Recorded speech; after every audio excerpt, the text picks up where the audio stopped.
تو کہا جا رہا ہے کہ بھارت کی سازش تھی، یہ انڈیا کی سازش تھی۔ دیکھیں میری ایک بات سنیں، اس طرح کے سوالات کا جواب، ان کا جواب نہ سازش ہے، نہ سی پیک کا کوئی بہانہ ہے، اور نہ ہی ریاست کو لانا چاہیے بیچ میں۔ یہ ایک انڈیویجول کا معاملہ ہے، اس پہ الزامات لگے ہیں، اس کو اس کا جواب دینا چاہیے۔ اور اگر آپ سی پیک کی بات کرتے ہیں تو سی پیک کا جو موجد تھا، سی پیک کا جو بانی ہے نواز شریف، جو $60 ارب کی انویسٹمنٹ پاکستان میں لے کے آیا، اس کو آپ اگر ایک اقامہ پر نکال دیتے ہیں تو سی پیک کو کچھ نہیں ہوتا۔ تو ایک انڈیویجول کے آنے جانے سے یا احتساب کے سامنا کرنے سے سی پیک کو کچھ نہیں ہوگا، یہ جواب نہیں ہے۔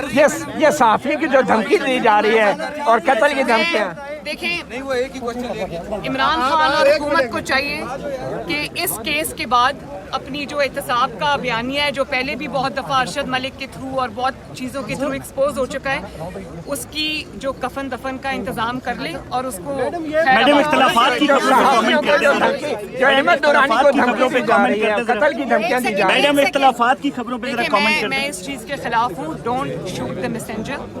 اور احمد نورانی اگر کوئی چیز نکال کے لائیں ہیں تو ان کو دھمکیاں نہیں دینی چاہیے، ان کے الزامات کا جواب دینا چاہیے، رسیدیں پیش کرنی چاہیے، اور آپ کے پاس اگر کوئی جواب ہے تو دیں۔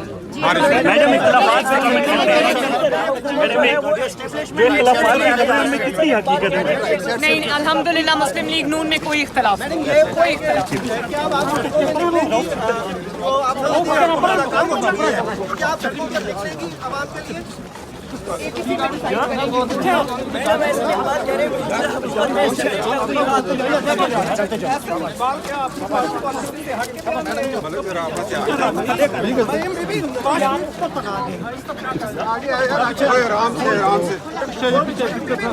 کہ عمران خان کہا کرتے تھے کہ نواز شریف باہر چلے گئے تو میرا تو جو احتساب کا نیریٹو ہے وہ بہت کمزور ہو گیا۔ پھر وہ کہا کرتے تھے کہ فلاں کو بیل مل گئی، فلاں کو بیل مل گئی، فلاں چھوٹ گیا، فلاں کو کورٹ نے ریلیف دے دی تو میرا احتساب کا نیریٹو کمزور ہو گیا۔ تو میں یہ سوال کرنا چاہتی ہوں عمران خان سے اور ان کی حکومت سے کہ آج جب عاصم سلیم باجوہ صاحب پہ الزام لگے ہیں ثبوتوں کے ساتھ، تو احتساب کا نیریٹو کس غار میں بیٹھ کے سو رہا ہے، یا وہ کہاں چھپا ہوا ہے جس میں احتساب کے نیریٹو کو آج کوئی چیلنج نہیں ہے؟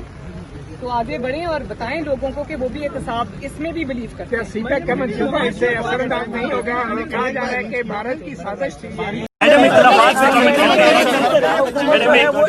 میڈم اختلافات کی خبروں میں کتنی حقیقت ہے؟ نہیں، الحمدللہ مسلم لیگ نون میں کوئی اختلاف نہیں، کوئی اختلاف نہیں۔ بات کر سکتی ہوں کہ میاں صاحب نواز شریف صاحب 3 دفعہ اس ملک کے وزیر اعظم رہے، تو ان پر جھوٹے مقدمے بنائے گئے، وہ جانتے ہوئے کہ وہ مقدمات جھوٹے تھے، ان کی بیٹی پہ جھوٹے مقدمات بنائے گئے۔ میں تو کبھی سرکاری افسر نہیں رہی، میں کبھی سرکاری پوزیشن میں نہیں رہی۔ اگر نواز شریف پیش ہو سکتا ہے، قانون کے آگے سر جھکا سکتا ہے، جیلیں بھگت سکتا ہے، جھوٹی سزائیں بھگت سکتا ہے، ارشد ملک کیس آپ نے دیکھا، ساری دنیا نے دیکھا کہ کس طرح نواز شریف کو سزا سنی۔ اس کی بیٹی اگر کوئی سرکاری عہدہ نہ رکھتے ہوئے 2 دفعہ، ایک دفعہ 6 مہینے، ایک دفعہ 5 مہینے قید بھگت سکتی ہے، ڈیتھ سیل میں رہ سکتی ہے، اور اگر نواز شریف جو ہے وہ موت کے منہ میں پہنچ جاتا ہے جیل کے اندر، پھر بھی وہ قانون کے آگے سرنڈر کرتا ہے، تو پھر چاہے وہ نواز شریف ہو، چاہے وہ مریم نواز ہو، چاہے وہ شہباز شریف ہو، چاہے وہ عمران خان ہو، چاہے عاصم سلیم باجوہ صاحب ہو، چاہے وہ میر شکیل الرحمان صاحب ہوں، چاہے وہ قاضی فائز عیسیٰ ہوں یا سرینا عیسیٰ ہوں، سب قانون کے آگے برابر ہیں، قانون کے سامنے برابر ہیں۔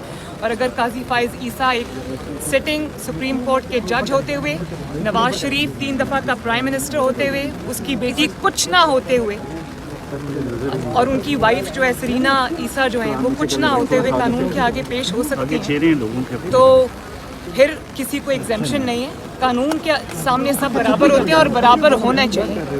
میڈم کورٹ اب کاؤنٹر قرار دے رہی ہے، کیا نواز شریف صاحب واپس آئیں گے؟